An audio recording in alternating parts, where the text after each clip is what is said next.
वो सबसे पहले तो प्रतीक होता है कि बुराई पे अच्छाई की जीत। उस दिन राम जी ने रावण का वध किया था। नौ दुर्गा का सेलिब्रेशन होता है नॉर्मली कोलकाता, झारखंड और बिहार के भी कुछ पार्ट्स थे। उनकी मान्यता थोड़ी सी डिफरेंट, जहाँ पे माँ दुर्गा ने महिषासुर का वध किया था। बोला जाता है युद्ध पूरे 10 दिन चला था।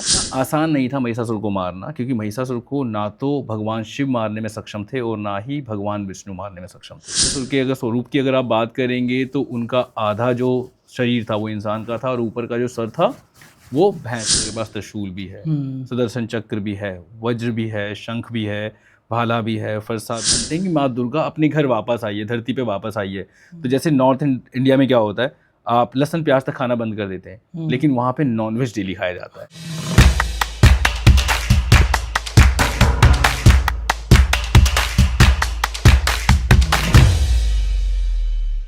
क्या महत्व है दशहरे का? नॉर्मली बहुत सारे लोगों को बहुत कुछ पता है, लेकिन अभी भी यंग जनरेशन में बहुत सारे ऐसे पॉइंट्स हैं जो कि या तो उनके बारे में उनको अवेयरनेस नहीं है, या अगर पता है तो फिर पार्शियल पता है।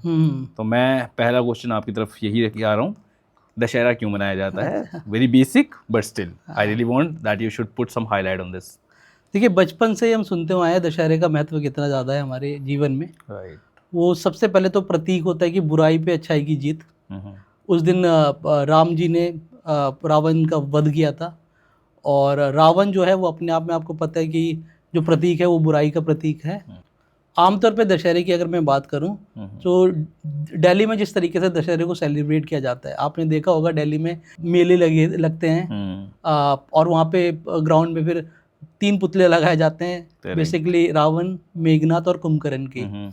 तो जो दशहरे का समापन होता है वो उनके पुतले को जलाकर किया जाता है। करेक्ट। और उसका सबसे ज़्यादा महत्व आज के जीवन में इस प्रकार है कि आज सब अपने अपने लाइफ में बिजी है, लेकिन दशहरे से लोग इकट्ठा होना स्टार्ट हो जाते हैं। ठीक है, तो दशहरा लोग इकट्ठे होकर मनाते हैं। बच्चे मेले देखने जाने का उत्साह होता है उनमें, और इसी तरीके से दशहरा मनाया जाता है। अगर मैं दिल्ली की बात करूं, अगर वेस्ट बंगाल की बात की जाए तो वेस्ट बंगाल में एक दूसरे तरीके से ही दशहरे को सेलिब्रेट किया जाता है, जो कि शुरुआत होती है दुर्गा पूजा से। दुर्गा पूजा आमतौर पे 5 दिन के लिए बनाया जाता है, जिसमें कोलकाता या फिर वेस्ट बंगाल में जगह जगह पंडाल लगे जाते हैं, माँ दुर्गा की पूजा होती है। और उनके रिचुअल्स थोड़े नॉर्थ इंडिया से थोड़े डिफरेंट होते हैं। उसके बारे में मुझे लगता है कि थोड़ा बहुत अगर आप बता पाएँ, क्योंकि जहाँ तक मुझे पता है आप उसी स्टेट से बिलोंग करते हैं, तो आपको ज़्यादा पता होगा उसके बारे में। हाँ, आपने बिल्कुल ठीक कहा। तो नौ दुर्गा का सेलिब्रेशन होता है नॉर्मली कोलकाता, झारखंड और बिहार के भी कुछ पार्ट्स थे, और अब तो खैर मैं कहता हूँ कि दिल्ली तक भी आई चुकी हैं ये चीज़ें, और बहुत सारी जगहों पे अब दिल्ली में भी आपको पंडाल दिख जाते हैं। और ये उनकी मान्यता थोड़ी सी डिफरेंट है। दशहरा नॉर्मली देखा जाए तो नॉर्थ इंडिया में ज़्यादा सेलिब्रेट किया जाता है, इवन साउथ में भी किया जाता है, लेकिन उस तरफ जब हम बात कर रहे हैं वेस्ट बंगाल की, तो वहाँ पे नौ दुर्गा का ही अस्तित्व ज़्यादा बड़ा माना जाता है। और जब उनके अस्तित्व की बात की जाए तो ये अगेन एक विजय का सेलिब्रेशन होता है, जहाँ पे माँ दुर्गा ने महिषासुर का वध किया था। बोला जाता है युद्ध पूरे 10 दिन चला था और 10वें दिन जाके माँ दुर्गा ने महिषासुर का वध किया था। इतना आसान नहीं था महिषासुर को मारना, क्योंकि महिषासुर को ना तो भगवान शिव मारने में सक्षम थे और ना ही भगवान विष्णु मारने में सक्षम थे। और जब महिषासुर ने देवताओं पे आक्रमण किया और जब इंद्र को भयभीत करके स्वर्ग से भगाया, तब ये सारे देवलोग गए भगवान शिव के पास और भगवान विष्णु के पास। तब इन दोनों ने, भगवान शिव और भगवान विष्णु ने, अपनी शक्तियों को कलेक्ट करके एक माता को बनाया, और जिनको हम दुर्गा माता के नाम से जानते हैं, क्योंकि उनको पता था कि महिषासुर का वध जो है वो कोई महिला ही कर सकती है, कोई पुरुष नहीं कर सकता था। और महिषासुर के अगर स्वरूप की अगर आप बात करेंगे तो उनका आधा जो शरीर था वो इंसान का था और ऊपर का जो सर था वो भैंस का था। तो महिषी का मतलब होता है भैंस हिंदी में। तो इस तरीके से महिषासुर का स्वरूप दिखता था। खतरनाक थे, ताकतवर थे, जिसकी वजह से देवता भी उनसे डरते थे।